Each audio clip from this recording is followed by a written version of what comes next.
Since the revamped Swift Conqueror was introduced last year, bringing most of the qualities of the flagship Elegance for a slightly lighter weight and a slightly lower price, it's become increasingly hard to justify models such as this Swift Elegance 530. For 2017, however, there have been various tweaks in order to make the Elegance stand out. Not least of those is the fact that the 530 layout is no longer available in the Conqueror range, which means that if you want a front lounge, side dinette van with a serious amount of luxury, this is going to be your only option from the Swift group. It's good to see that the only thing to intrude into your awning is going to be the fridge vents here. Everything else is relegated over to the other side of the van. As you might expect from a van that costs a little over 27 grand, it's absolutely loaded with kit. Up front, we've got Alco AKS hitch stabilizer and ATC trailer control. On the side here, we've got a 230 volt socket, a gas barbecue point, and an external locker, plus of course, alloy wheels. And around the back here, in addition to the heavy duty steadies and the Thule bike rack mount points that were introduced last year, we've now got a new addition. Up top, there's a rear view camera. It's a great idea and a first from Swift, and I can't help thinking we'll be seeing a lot more of them in caravans in years to come. The combination of these muted fabrics and that large overhead sunroof gives a really pleasant ambience inside. It's not quite as roomy as some vans we've tested with this layout, but it's still plenty spacious enough. You could easily sit 5 or maybe more in this lounge area. I really like the addition of this pod on the front shelf, which has connections for your TV, a USB charging point, and 2 230 volt sockets. That's great to see.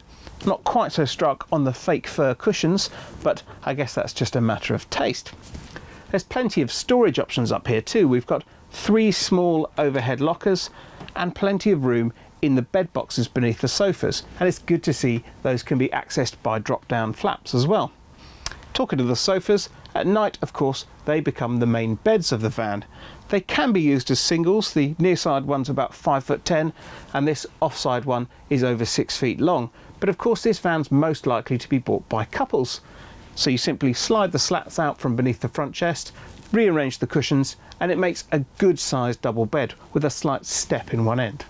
With no fixed beds to worry about to sap space, you get a really generous kitchen diner area back here, and a very well equipped one too. For 2017 there's this new Dometic anti-rattle oven and grill with a 4-burner hob with an electric hot plate. Above it there's a microwave at a sensible height, sadly directly over the hob. I know that's one of my bugbears. And alongside that there's the de rigueur cocktail cabinet, just the thing when you've got people over for entertaining. Underneath there's a reasonable sized fridge and a couple of drawers, one for cutlery and one for utensils. It's a bit of a shame to me that the worktop changes colour as we go from one side of the oven to the other, but apart from that there's very little to quibble about in the kitchen area. If you're struggling for worktop or indeed storage space, on the other side of the van there's a little sideboard, which is a great place to put a second TV, and there's all the relevant sockets for it there.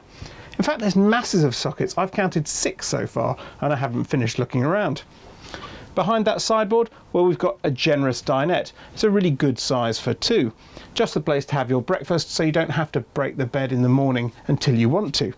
There's storage underneath each seat with a really useful access flap for each one. There's more storage overhead with 3 lockers, which are in the same duotone finish as the lounge rather than the white of the kitchen cabinets. And of course at night it turns into an extra pair of beds. There's a lower bunk made up from the dinette and a fold out upper bunk, ideal for grandkids. And if they're misbehaving, well, you simply unvelcro this and give them a little bit of privacy. The full width end washroom really is one of the highlights of the 530. There's plenty of room for changing and it's got all the toys. We've got a domestic style towel rail here, towel hooks, a massive wardrobe with drawers beneath, and a fantastic vanity unit. It's got a huge sink, a cabinet beneath, and an enormous backlit mirror, plus speakers above so you can listen to your tunes while you shave. I do have a couple of quibbles, however. That shower unit, although it's fully lined and has a useful shelf, it does feel a little bit narrow. And this long, thin cupboard here, well, that's where you find the freestanding lounge table. So it is a bit of a hike to get it from the back here up into the lounge, though it is at least fairly light. Now, £27,000 is an awful lot to pay for a relatively small single-axle tourer, even one as well specified as this. And it's also worth pointing out that this van weighs in at around 1,660 kilos when fully laden, which is quite a bit, so you're going to need a pretty serious tow car. That said, it's also worth mentioning that the kind of people who look for a layout like this tend to be pretty serious caravanners, or indeed rallyists, who are looking for a tourer that makes as few compromises as possible. And for my money, when you take away the space constraints of a fixed bed, the real qualities of the Elegance start to shine through.